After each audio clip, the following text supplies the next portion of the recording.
What's up, people? Welcome back to Daily Red Devil for all of your latest Manchester United transfer news and talk. I hope everyone is doing well on this Thursday morning. I hope everyone isn't feeling too deflated about the Sofyan Amrabat stories coming out last night. We will, of course, be talking about that in a minute, and we have got some positivity to bring you around the Sofyan Amrabat situation. But before we jump into that, please do smash a like on the video. Please do subscribe to the channel if you are new, and let's get straight on into it. So on the show this morning, it's going to be heavily focused around the Amrabat story because there's so much to get into around that. We will, of course, also be talking a bit about Mason Greenwood. There's been some new developments since we spoke on the show last night. We're also going to be talking a little bit about Eric Bailly. We've got a bit of an update on that one for you. We're going to be talking a bit about Gravenberch, and we're also going to be talking about Erik ten Hag's demand for more signings. There's a really interesting story coming out about that, which of course we will bring to you. Please do get involved in the comments section. I try and make it as interactive as possible, and I do always love to see what you guys think. So let's jump straight on into it. Let's start off with Eric Bailly really quickly, because I know a lot of people were quite frustrated last night when this story came out saying that apparently he was demanding some sort of loyalty bonus to leave the club. Some people were saying in the comments section, I think it's fair enough. I think he should get his loyalty bonus. Others were saying it's a disgrace. It caused a bit of mixed emotions, as always. Now, just to give my opinion on the Eric Bailly situation, I understand that people need to be compensated for their contracts, but my understanding of the situation is, if he's going to go as a free agent, that means that ultimately, wherever he goes, he won't have to, the club that signed him won't have to pay a fee for him, right? So then they would be able to give him a large signing on bonus. That's usually how it happens. The alternative to that is Manchester United sell him, get some money, and then he gets less of a signing on bonus. So I just thought it was a little bit cheeky to ask for money to leave when he's ultimately going to get paid money by another club to sign on. But if he's got a contract with him, then fair play. So there's a story that's come out this morning saying that Eric Bailly has an agreement with Manchester United to leave for free this summer, and Fulham are currently leading the race for his signature. So obviously, we spoke about Turkey, we spoke about Saudi Arabia. Both of those destinations didn't seem to be to his liking. And it looks like he will go to Fulham. It looks like it will be as a free agent. So it looks like, obviously, for us, that's positive. It means the wages will be cleared off our bill. It's around £80,000 a week he's being paid by Manchester United, about £4 million a year. So we'll get that money off the wage bill. It will be a free agent. There won't be any money coming our way. And we might have to actually pay, as I said last night, around €700,000 to Eric Bailly as what's being reported as a loyalty bonus. Still, I'll take it at this point. If we're going to say 4 million a year in wages, then 700,000 isn't too bad, is it, to have to pay him? I understand it is frustrating though, but we're not lawyers here, are we? So we don't understand contractual law as well as maybe somebody else would. So let's move on to the next story, though. I just thought I'd bring that one in because we had a lot of people popping up in the comments last night who were quite, some were upset about it and some were saying it's completely fair. So yeah, I just thought I'd brought that one into the show. Right, let's talk about Amrabat then, because obviously this is the big story that everybody wants to talk about. Now, I know last night there was this story that came out about Liverpool and there was mass hysteria within the fan base. Everyone was going into absolute meltdown. Oh, Liverpool are going to take him from us. This is terrible. It's a disgrace, all the rest of it. And I think when I saw it all coming out last night, I think it was blown a little bit out of proportion. I stayed quiet. I thought, I'm not going to do a video now. I'm not going to do like I'm not going to do a type of reactionary video where everyone's, going into meltdown saying he's going to join Liverpool, because I thought it was a little bit too premature for me to do that. And on this channel, I don't really like to cause hysteria or cause toxicity. So I thought I'd sleep on it, see what happens in this morning. And I think doing that was the right decision personally, because off the back of that, Liverpool have just gone and signed another CDM. So since about 10 hours ago, when everybody said, oh, he's going to Liverpool, Liverpool this, Liverpool that, Liverpool have just gone and signed Wataru Endo from Stuttgart for 19 million euros. So yeah, they've got their CDM now. They've done it. The deal's done. We've got the here we go. And the key bit of information here, which I think is really, really important, is this was coming out from Fabrizio Romano last night, and he was saying that he says, as of today, Amrabat is not on his way to Liverpool. At the moment, he remains on his position, waiting and waiting and waiting for Manchester United. So he's literally desperate to come to us. He's rejected Liverpool again. He rejected them once earlier on in the transfer window, and now he's just rejected them again, and they've had to go and sign somebody from Stuttgart, some 30-year-old from Stuttgart. Apparently, this guy's quite good that they've signed, but anyway, we're not a Liverpool channel, so let's not bother analysing their new signing. But the key bit of information here is he didn't want to go to Liverpool again. He rejected them. He still wants to wait for Manchester United. He still wants to wait for us. And then we've got the same story coming out from another journalist, Alfredo Padula, obviously the Italian journalist, saying that Sofyan Amrabat continues to give his priority to Manchester United despite interest from Liverpool. So, I mean, fair play to the guy. Fair play to Amrabat. Like, when he does join, which I do think he will, we've got to give him the utmost respect ever.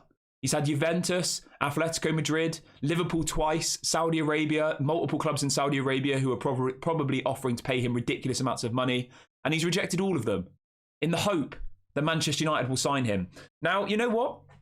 Since we spoke last night, I've been thinking about this a little bit longer, and I've been thinking about what's actually going on at Manchester United and trying to just analyse it a little bit deeper, because I think there's something more sincere going on here. I think if you actually look back at previous Glazer transfer windows, their tactic has always been to spread out transfers as much as possible, okay? So I wouldn't be surprised if they are definitely going to get Amrabat, but they're trying to drag it out as long as they possibly can. So ultimately, all we're talking about every single day is Amrabat this, Amrabat that, Amrabat, right? Imagine if we'd have signed Amrabat a month ago. Every single one of us in the fan base would be demanding a new striker, a new goalkeeper, probably another midfielder to and get rid of Scott McTominay, maybe another winger. Like, do you see where I'm going with this? If they drag this out as long as possible, which they always do in every other window, Liverpool, right, were linked to Amrabat, and within an hour later, they'd just gone and signed somebody else who no one had ever even been linked to with Liverpool. You know I'm not saying we should be like Liverpool, but that shows their kind of level. Within 1 hour, they've gone from apparently going for Amrabat to signing somebody from Stuttgart who nobody had ever, not even Fabrizio, had done one story prior to that linking them to them. We've been speaking about Amrabat since June. For 2 months. 2 months we've been speaking about a midfielder, which is absolutely essential to what we need. And I don't know whether you take this as a positive or a negative. Obviously, that's completely up to you. But for me, I actually think it's a positive, and it actually makes me think that this will happen, because I'm just reminding myself of what a Glazer transfer window looks like. And this is just a Glazer transfer window. Do you remember how long it took to get Sancho? Do you remember how long it took to get Harry Maguire? Like, whatever you think of those players now, just remember back to those windows. It literally took a whole window and we didn't get Sancho. And then we went and got him next year, and it took all of that window to get him. So, yeah, I think it will happen. I do. I'm not really worried about it anymore. Obviously, last night I was a little bit concerned about the Liverpool thing, but it got completely rubbished within about half an hour. So, yeah, just be very, very careful. Just sometimes if you go on social media and there's all of this stuff, just take 5 minutes. Go and take a minute away. Go and take a minute away from it all, and just try and digest it, because I think sometimes you get sucked into it, and it can be quite easy to get very, very negative and to get yourself really, really worked up quite quickly, when in reality, if you actually take some time to analyse what's going on, take a couple of minutes, then usually you see a different angle to it. So on the flip of that, Graham Bailey, who is a UK journalist, is reporting this morning that Manchester United already have a deal in place for Sofyan Amrabat, but risk the transfer falling through as they struggle to offload players. Amrabat is now growing frustrated. So that's the other flip side of it, okay? I'm not just going to give you all of one side of it, but if you listen to the first line of that sentence, this is where I think it's interesting. I think there's already, as Graham Bailey says this morning, I think there already is a deal in place between Manchester United and Fiorentina. I think there's already some, we know that conversations have been had. We've heard that already for months, that Manchester United have already spoken to Fiorentina. I assume that Fiorentina have already agreed a price. They say, yes, if you offer 30 million euros, we'll accept it. So there's already some loose agreement in place.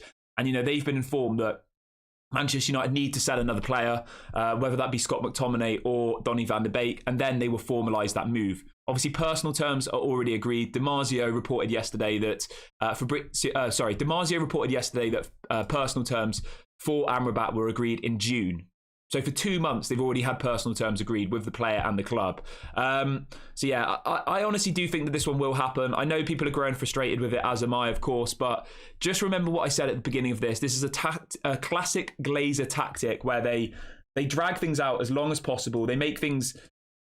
They're just doing it for social interaction, for likes, for clicks. That's what the Glazers have always done. They drag the transfers out. They're not efficient. We know that. They don't just go and buy somebody. They make it take as long as possible, and then we'll sign him, and then it'll be, oh no, the window's open. We couldn't do any more business. Oh, what a shame. Oh, we needed another striker. Oh, we'll have to do it next summer. Do you see what I'm going with this?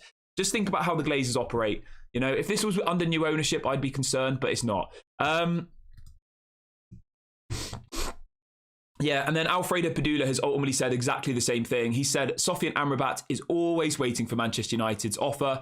Amid reports of interest from Liverpool, United have asked him to be patient. So he has no interest in going to Liverpool. He doesn't. He clearly does not. Fabrizio said that. Alfredo Padula said that. And Fabrizio even goes on to say that Amrabat said yes to Manchester United at the end of June. Yeah, so he's been waiting since the end of June. I do feel for him. Obviously, the season in Italy has already started now as well, hasn't it? And then Alfredo Padula goes on to say that Manchester United's deal for Sofyan Amrabat will be finalised once either Scott McTominay or Donny van der Beek leaves the club. We will be talking about both of those players in a little bit, but it seems like the narrative is the same as it was before. Somebody needs to leave in order to bring him in, which I think is actually rubbish. I honestly think that's a load of rubbish. Because we clearly do have the money to go and do it. We've just sold Fred for 15 million euros, including add-ons, and we've just sold Matis Kovar for 9 million euros, including add-ons. That's 24 million euros, right? He's only going to cost us 30 million euros. You're telling me that Manchester United don't have 6 million euros available this window? It doesn't make any sense. And that's why I've reassured myself that I just think this is the Glazers dragging out the transfer to try and silence us, you know? Because you know for a fact, not one of you in this chat today can sit there and tell me that once he signs, you're not going to be satisfied, are you? You're going to still want more signings. You're going to ask for another striker. You're going to ask for a new centre-back. You're going to ask for Maguire to go. You're going to ask for a midfielder to replace McTominay. That will happen, won't it? Whereas if they wait another 2 weeks, they drag this out, then you know that by that point you'll say, oh, it's been an okay window. There's only a day left. Maybe there isn't any options left in the market. Like, just think about it. They're just doing us. They're doing us for fools. And I last night I had a bit of an epiphany. Yeah. But let me know what you think about that one. Let me know if you think my theory is a load of rubbish. Obviously, if you do, that's completely fine. That's what I kind of told myself, but let me know. We've got over 800 of you watching now, which is absolutely massive. Big ups to everybody in the chat. Please do smash a like on the video and please do subscribe to the channel if you are new. We've got a super chat coming in from King Stash. Thank you for the super chat, my friend. He says, I assume it's a he, they, who is a better dribbler and better at retaining possession, Gravenberch or Amrabat? Could we get both? Bruno Mount Casemiro in midfield is mid-table. Wow. Yeah, I mean, that's pretty damning, isn't it? Pretty damning. But for me, that's a really difficult one. Let me ask the chat. Who would you prefer to sign at Manchester United this summer? Thank you for the super chat, King Stash. Would you prefer to go for Gravenberch or Amrabat? We will talk about Gravenberch in a minute. And I think there's a world where we get both. This is what I think is going to happen, all right? I think that Scott McTominay will leave. We will talk about him in a minute. There is some updates on him. I think Scott McTominay is going to go, and I think Donny van der Beek is going to go. So Fred, Donny, and Scott would have all left. I think we'll sign Amrabat, and then I think we'll get Gravenberch on a loan with a buy, an obligation to buy next summer. That's what I think is going to happen here. I think we will get two more midfielders because obviously Paquetá is set to go to West Ham go to Manchester City from West Ham. So yeah. But yeah, let me know in the comment section. I think we need both. I definitely think we need both. I think for what we need at this moment in time defensively, I think Amrabat's better, but Gravenberch is definitely better at bringing the ball forward, starting the attack and all the rest of it. But I think both of them are essential to what Erik ten Hag needs to do. But yeah, we will talk a little bit about McTominay and Donny van der Beek in a minute. Yeah, well, I'm glad everybody in the chat is kind of understanding what I've said this morning, because there is no way on earth that a competent football club who actually want to get this deal done for Amrabat would have taken this long. They're telling us, anyway, we've spoke about that. Let's not dwell on it for too long. Right, where are we? But yeah, the thing which I thought was really, really positive from all of these stories is that, the story coming out this morning that a deal is in place between the two clubs. They just need to wait for Manchester United to sell somebody, which, as we said, is rubbish, but it is what it is. So the story goes on to say that Amrabat is now growing frustrated, which obviously we can imagine, on his potential move to Manchester United. The club hope to make a breakthrough on Donny van der Beek's departure in the coming days, opening the door for them to sign a new midfielder. So it all seems to be pinned on Donny van der Beek at the moment. It all seems to be, if he doesn't go, then, we don't get our player. Yeah, I think... So yeah, so there's a report in Sky Sports are reporting this morning that apparently Liverpool are seriously challenging Manchester United for the signing of Amrabat. He is a direct request of Jurgen Klopp. United could forcefully return to the race, though. So, if anything, this hopefully speeds things up. If anything, this means that Manchester United actually submit this bid. It's not like we're going and buying a player for £150 million. It's £25 million. There's no way on earth they can tell me that they don't have the money to do it. So I think that this whole Liverpool thing, whether you think it's true or not, I think it will just help to speed up this deal, and hopefully it means that we get him in the next kind of week or so. Because for me, it's absolutely essential that we have Sofyan Amrabat at the club ahead of that game against Arsenal. Because if we go to Arsenal with the same midfield we had today, we're going to be in big trouble. Okay, you know what? I don't do fear mongering on this channel. You know I don't like to be toxic, but after what we saw against Wolves on Monday, if we use that same midfield against Arsenal at the Emirates, we're going to get absolutely destroyed. No doubt about it. So we need him in time for that Arsenal game. I think it's 2 or 3 weeks away, so we've got a bit of time to get that sorted. Karen says, how is your neck this morning? My neck is completely fine now. Thank you for asking. I don't know what was wrong with it last night. It was in an absolute state of disarray. Right, let's move on to the next story, though. Let's talk about... Now, this is a story that I really, really find interesting. So there's a story coming out this morning saying that Erik ten Hag is pushing for a new forward. He wants to sign a couple more players this window. And it says, in the last 48 hours, Erik ten Hag has made it extremely clear that he needs another forward. He is demanding another forward. Now, who do you think this other forward could be? Do you think we need another forward? Let me know in the comment section who would be your option of choice. Well, you know what I think. We 100% need another forward. We maybe even need another 2 forwards. Obviously, if Mason Greenwood comes back, then that maybe opens the door to it. But I can't imagine Mason Greenwood being match ready within a week or 2. Like, it'll probably take him, a month to get back to full fitness. So you can't be relying on Mason Greenwood to come back and be starting next weekend in the Premier League. It's just simply not going to happen. So yeah, it is good that this story's come out this morning from a journalist saying that, Erik ten Hag is demanding more signings. He said that after the game against Wolves. He said that we needed to strengthen the squad. So it's good that everybody is in the same boat here. If he'd have come out and said, I'm really happy with my squad, I don't think I need anybody else, then obviously that would have been a bit disheartening, wouldn't it? And then there's a story coming out this morning from another journalist saying that Erik ten Hag remains on the lookout for another striker. So he's really, really pushing for more signings. I'm happy about that. We need another striker desperately. We need to go and get someone like Taremi. We need to go and get somebody. I'm not saying go and spend £100 million on a striker. Spend 10, 20 million. Get rid of McTominay if you can. Go and invest that money. Yeah, as people are saying in the chat, it could be Mohamed Kudus. It could be Marcus Leonardo from Santos in Brazil. There are plenty of options out there in this lower bracket, let's say, in the 20 to 40 million pound bracket, which we should be able to operate in if McTominay goes, if Donny goes, if these other players on the fringe of the squad goes. But do let me know in the comment section, do you think we need another striker, or would you be happy with just Mason Greenwood returning and being that option? We will talk about Mason Greenwood now. Let's jump straight on into that. Yeah, so just to finalise that bit about Amrabat, Sky Sports have just reported that Stuttgart midfielder Wataru Endo is now travelling to Liverpool to finalise a move to Anfield. So that deal is happening. They've got their CDM. Whether or not they go for another one, I don't know. Maybe that will happen.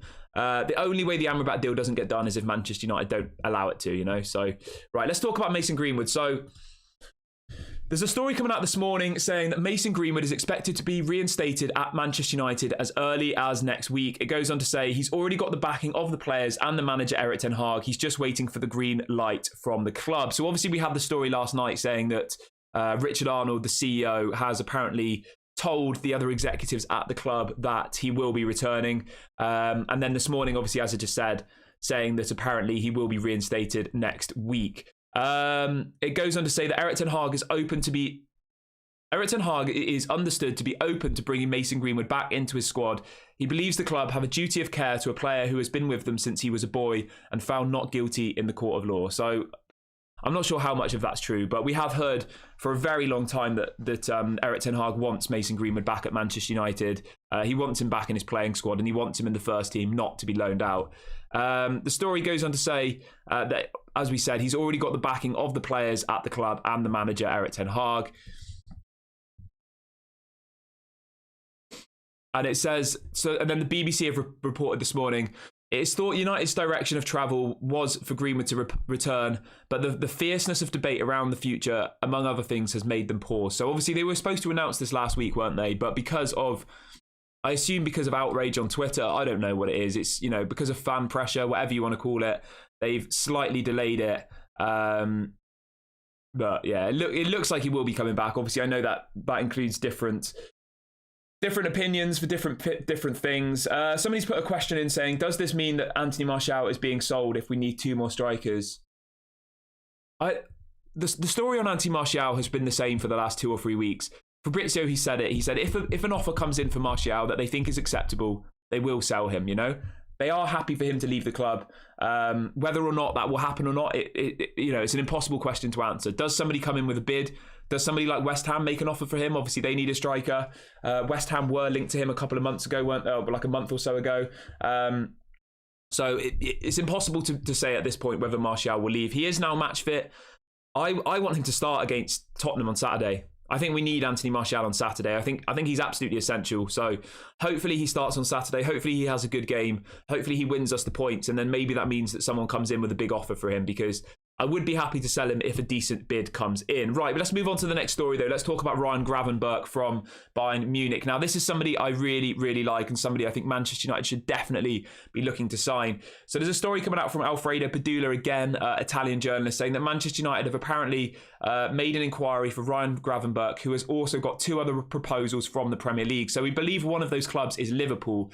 Apparently Liverpool have also inquired about Ryan Gravenberch. My understanding of this is that it would be a loan with an obligation to buy, because Manchester United wouldn't have the money unless McTominay goes to be able to buy him outright. Obviously, he's had no game time at Bayern Munich. He's really, really struggled to get into the squad. I don't see him getting much game time this season either. Was an incredible player under Erik ten Hag. I know some people are saying, I don't want all of these Ajax players at Manchester United. It's just going to turn into Ajax FC. I get that, but I think this player is maybe an exception. So yeah, the story goes, Manchester United have made contact with Bayern Munich for Gravenberch in the last few hours. Gravenberch wants to leave Bayern Munich and has 2 offers on the table, including one from Liverpool. However, he wants to work with Erik ten Hag. So he's really, really pushing to come to Manchester United, is Ryan Gravenberch. And I think he would be an incredible signing. If you got him and Amrabat in, and you got rid of McTominay, Fred, and Donny van de Beek, I think that would be an incredible window. I really, really do, because it would give us so many options in that midfield, and I don't think our midfield would get overrun like it did against Wolves on Monday ever again. I mean, obviously it probably will, I'm not going to say never again, but you know what I mean. On Monday we were just getting completely ripped through, weren't we? So someone says, if you could pick between Gravenberch and Amrabat, who would you choose? That's a really difficult one, isn't it? I would go with Amrabat, I would, just because of what he offers defensively. I think Gravenberch is more of a progressive footballer. He's someone who gets the ball and brings it forward. I know Amrabat can do that as well, but for me, I think Amrabat, we've been linked to him for so long. If we don't get him now, it will be a disgrace. Although, if it did end up being Gravenberch instead, I wouldn't cry. I think Gravenberch is a quality player. So it's a difficult one. It's pretty much 50-50, but just for argument's sake, I'm going with Amrabat for me personally. But do let me know in the comment section, who would you prefer to sign, Gravenberch or Amrabat? I'm just having a look how much they paid for Gravenberch. I think they paid about 30 million euros for him, roughly. Yeah, I think the only way this deal gets done is if it's a loan with an obligation to buy, because otherwise we're completely relying on Scott McTominay going. We will talk about Scott McTominay in a minute. So, I mean, they only paid 18 million euros for him, Bayern Munich. That's crazy, isn't it? 18 million euros they paid this time last year. So, I mean, even if we went in with a loan, with an obligation to buy for 30 or 40 million euros next summer, that's Bayern Munich doubling their money. We cover his wages.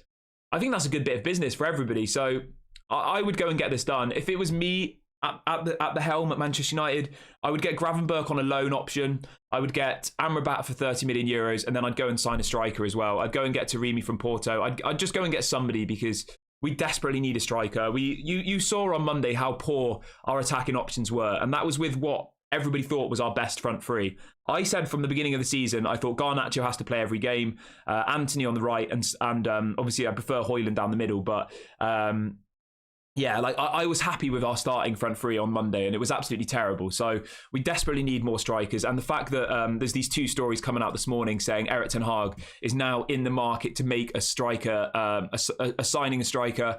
I think that's very, very interesting. And I think I agree with him fully. I fully agree with Erik ten Hag. We desperately need a striker. And we need two midfielders, a striker, and probably a centre-back, because as soon as Raphael Varane gets injured, obviously, then you have Lindelof, which is great. But what happens if one of them gets injured? You're then back to Maguire. And I just don't want to see Maguire playing anymore. I don't. I just think after this whole situation with Maguire, I get he's owed money and all the rest of it, but I just don't want to see him at the club anymore. I think he needs to be moved on. And if he is going to stay, he just needs to stay on the bench or in the under-21s for me. I don't want him part of the team now. Yeah, I think he's kind of burnt the bridge a little bit, hasn't he, with the fans already? And after this whole saga, whatever you want to call it, it's only got worse. We've got over 1,000 of you watching now, which is absolutely massive. Big ups to everybody in this community. Please do smash a like on the video, and please do subscribe to the channel if you are new. We're about 20 subscribers away from 13,300. So let's see if we can hit that by the end of today's video. Go and subscribe if you haven't already. And let's talk a little bit about Scott McTominay. Now, as we all know, all of the stories coming out are saying we need to get rid of McTominay or Donny in order to go and get new signings.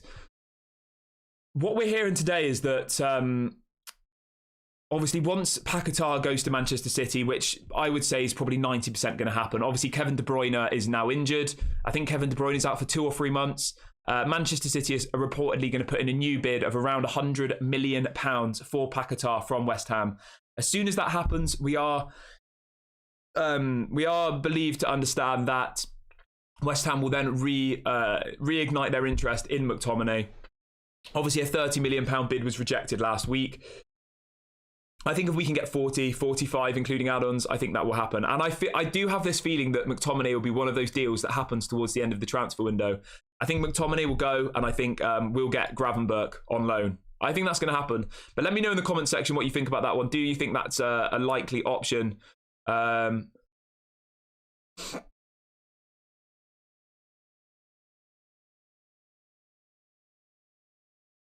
So there's a story coming out from The Athletic literally in the last 2 minutes saying Manchester United's leadership team has now been told that Mason Greenwood is coming back to the club. So, sorry, I got a little bit distracted there. But, you know, when we do these live shows, there is breaking news, so I do bring it to you and get my live reaction. So, The Athletic, 2 minutes ago in the UK saying Manchester United's leadership team has been told that Mason Greenwood is coming back to the club. They just need to make a decision now. They just need to put it out there, because I'm sick of all of this this media.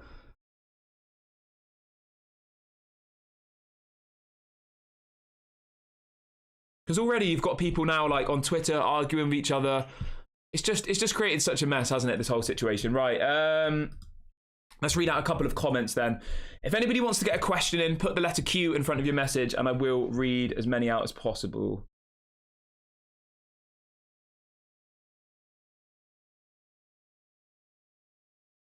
Malp says Rasmus Højlund won't get the service. Yeah, I hear you, mate. I do have that same concern, but I honestly think now that Sancho needs to be starting on that right side. I really, really do. I think that's absolutely essential.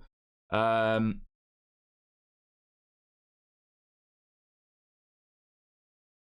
this is really, really interesting, actually. Somebody I follow on Twitter has done a breakdown of our net spend for this summer. So they've added together all of the transfer fees, all of the wages, and all of the wages of the new players. Now, this is going to be really interesting to you, okay? Because when we're being told constantly that we don't have any money, blah, blah, blah, all right?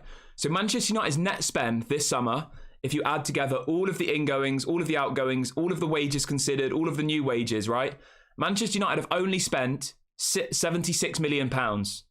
That's it. So when people start coming to you and saying, oh, you've spent 160 million, you've spent 170, I've got the breakdown of it all here. If anybody's interested, I'll repost it on Twitter. But so yeah, Manchester United's actual total net spend when you factor in all of the wages they've removed, all of the players they've sold, versus all of the new players they've signed and all of the new wages of those players is actually only £76 million. And the person says Manchester United are technically at a net positive this summer. However, they're still trying to clean up the mess created in past summers. United are always at the bottom of the net spend tables. This is due heavily because of United giving out ludicrous wages and due to poor lack of depth.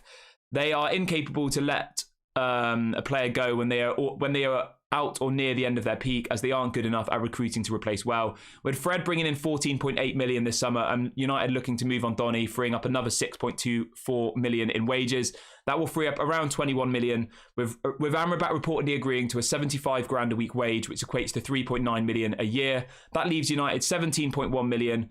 That gives United more than enough to go in for a midfielder. It is important to note that while it is viable this summer, as with all other deals rules, it kicks the problem down the road. So the key thing is there. I know there's a lot of text there. Manchester United do have the money. We haven't spent the amount of money that people are reporting. If you actually look at the outgoings from this summer, right?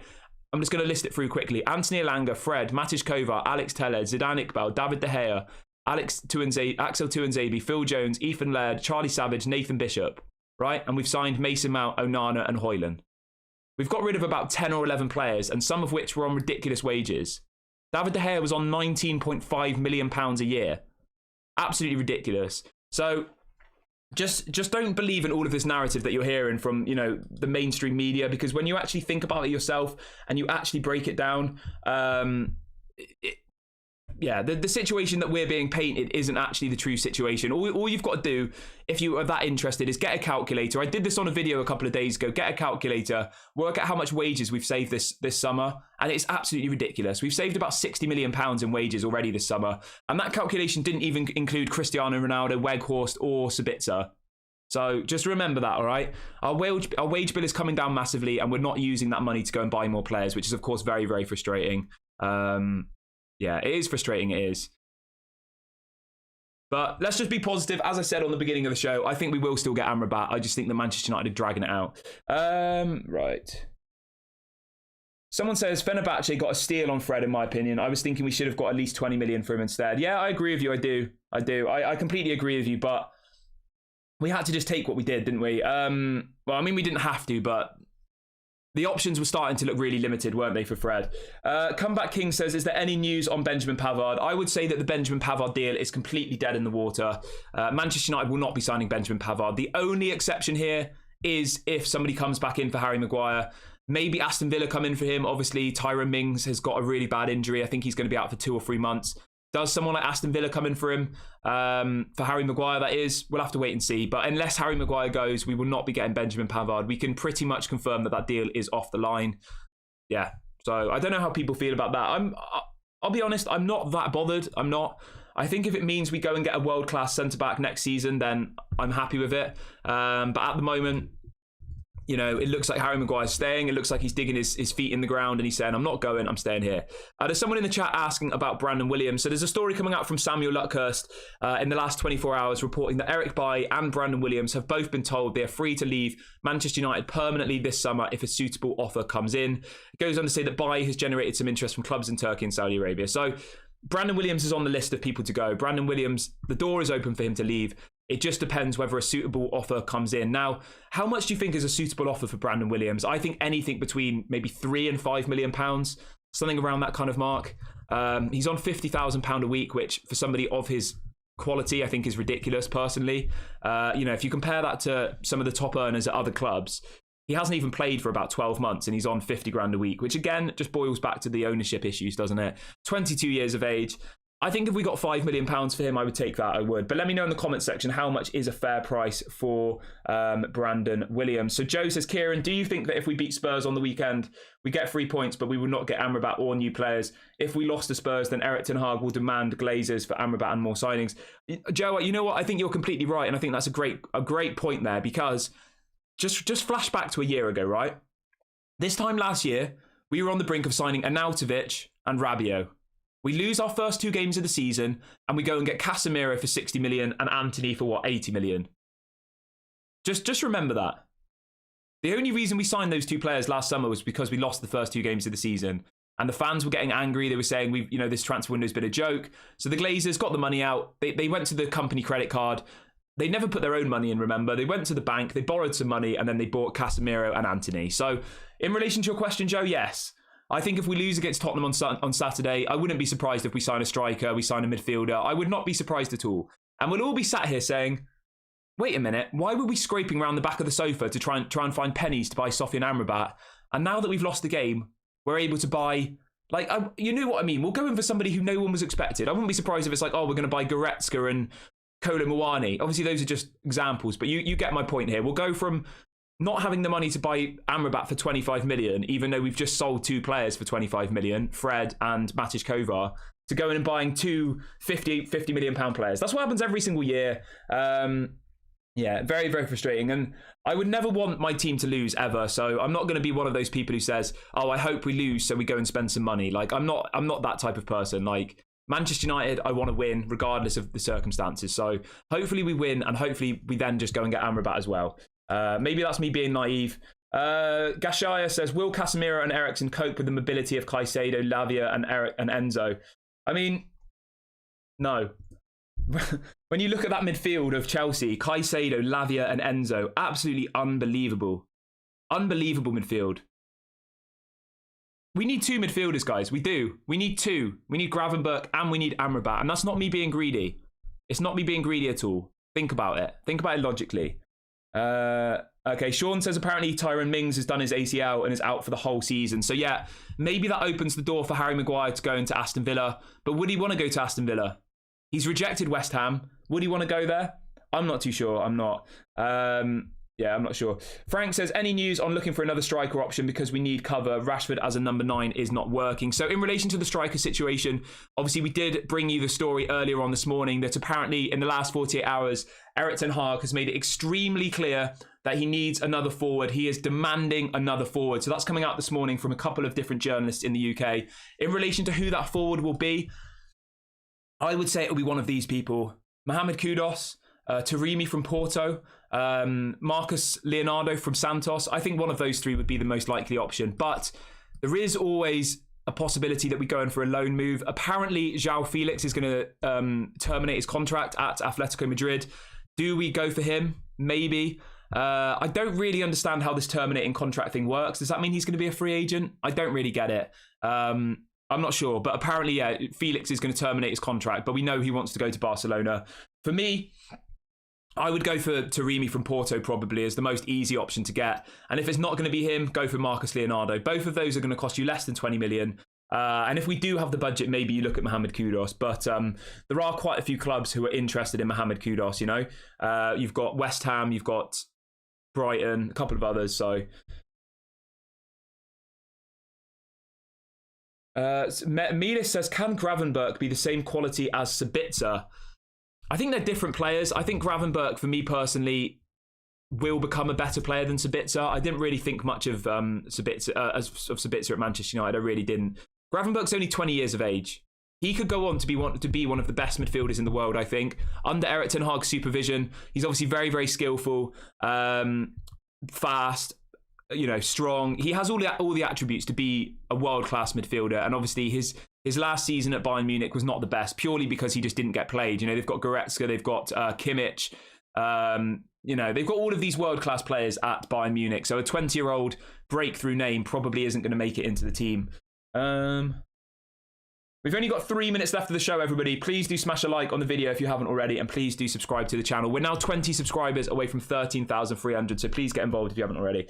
Frank says, who's better between Taremi and Felix in terms of output because we need goals? So let's do a quick little breakdown of that for you. So thank you for that question. Do let me know in the comments section, guys. Who would you prefer to sign at Manchester United this summer? Would you prefer to get Taremi from Porto, or would you like to get Felix from Atletico Madrid? Now, my answer is probably going to surprise a lot of you. I would go with Taremi. I think the money involved to get Felix would be absolutely ridiculous. I think he's on about 250 a week, and I think Atletico Madrid would want a loan fee of around 20 million. Now, at Porto, Taremi last season got 22 goals and 8 assists in 33 matches in the Portuguese league, which is unbelievable. And now you're all going to be sat there screaming at your screen saying, it's the Portuguese league, Kieran, it's a farmers league, it's a load of rubbish. Well, riddle me this. He got 5 goals and 2 assists in 7 Champions League matches. So he got a goal or an assist in every single one of his Champions League games on average. So for me, it's got to be him. It's got to be Taremi. He's available for around 20 million euros. Obviously, he is old. He's 30 years of age. You know, he's not someone for the future. He is a short-term option. Whereas Felix, I don't think he had a particularly good season, did he, at Chelsea? I don't think he looked particularly great. Obviously, he is more of a a centre forward, isn't he, than like an all-out striker. He offers a lot more than maybe a Taremi does, but I think goals-wise, you've got to go and get Taremi, definitely. But let me know in the comment section. Somebody says, why are we not looking at Manu Kone? I'm really puzzled. He would elevate our midfield immediately. I don't know. We've not been linked to him at all. I think we were linked to him last summer. We know Ralph Ragnick wanted to sign him. I have no idea why we're not looking at Manu Kone. I think he probably would cost a lot more than Amrabat. Maybe that's the reason. Maybe if Scott McTominay leaves, we enter the market for somebody like that. But at the moment, there's no stories with us linking us to Manu Kone. Al says, Gift Orban is available for £25 million. Spurs were quoted 25 million for him. He scored 25 goals in 25 matches last season, so he's prolific. Yeah, he's someone I really, really like. I really, really like him. I think he would be a quality signing, but we haven't really been linked to him, so I'm not gonna make up, fabricate stories that people want. It just seems a bit pointless. So I'm not gonna. I like the player Orban, but I don't think we're in for him. So at the moment, it's between Amrabat and Gravenberch. Those seem like the two most likely options. Obviously, there was links to Lavia, but he's going to Chelsea. There is a bit of breaking news actually coming out about Marcus Leonardo. So there's a story coming out saying that apparently Santos intend to keep Marcus Leonardo until January. It says talks for Marcus Leonardo have stalled as the capital club reflect on the situation. According to the latest report from Gianluca Di Marzio, after holding a new round of talks on Wednesday night, Santos reaffirmed their stance of not wanting to part ways with Marcus Leonardo in the transfer window. Santos have asked for more than 20 million euros plus add-ons to sell Leonardo right away, or a smaller fee, but allowing Leonardo to only leave in January. So, I mean, they only want 20 million euros for this guy. 20 million euros for Marcus Leonardo. I would go and get that deal done now. I mean, how much is that in pounds? Let me have a look for you. 20 million euros is 17 million pounds. Riddle me this, right? 17 million pounds for Marcus Leonardo, 25 million pounds for Amrabat. That's the amount of money we should be able to get for McTominay. Go and sell McTominay, get rid of Donny van de Beek, and then you could go and buy both Marcus Leonardo and Amrabat and get Gravenberch on a loan with an option to buy. Great bit of business, win-win for everybody. Only 20 years of age, this Marcus Leonardo guy. Had a really, really good season in the Brazilian league last year. He's already in the Brazilian under-21 squad. I think it's absolutely essential we go and get him. I do. 17 million pounds, that's nothing. He got so far this season in the Brazilian league, he's got 7 goals and 2 assists in 13 matches. So he's almost averaging a goal or an assist every single game. So he looks quality. For 17 million pounds, I would go and get him. And that story was coming up from Di Marzio in the last couple of minutes. We've got a super chat coming in from King Stash. He says, I'd get Balogun from Arsenal or Kai from Bahia. Yeah, I think Balogun would be an incredible signing. I do. Arsenal apparently only want around 50 million euros for him. But, as soon as Manchester United come knocking, I'm sure that price would go up, because I think those fees were being quoted to people like Monaco and people in the French league. We know for a fact that they'd want more if it was Manchester United. Frank says, if Tony didn't get banned, do you think Man United would have gone for him this summer? I don't think we'll go for him this summer, but I think in January we might look at him if we need a striker. But hopefully we have new owners by January, and hopefully we go in for somebody world class in that centre forward position. Because as much as I like Rasmus Højlund, we need someone a little bit older, a little bit more developed, let's say, who can just kind of hit the ground running. Just a really quick one. I just want to wish Tyrell Malacia a 24. It's his birthday today, so happy birthday to Malacia. 24 years of age today. Hopefully he comes back from injury soon, because nobody knows what's going on with him. Well, I'm going to read out a couple more questions and I will be wrapping up the video.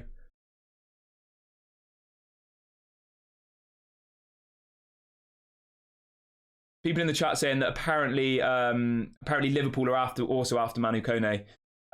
King Stash is asking about Alexander Golovin from Monaco.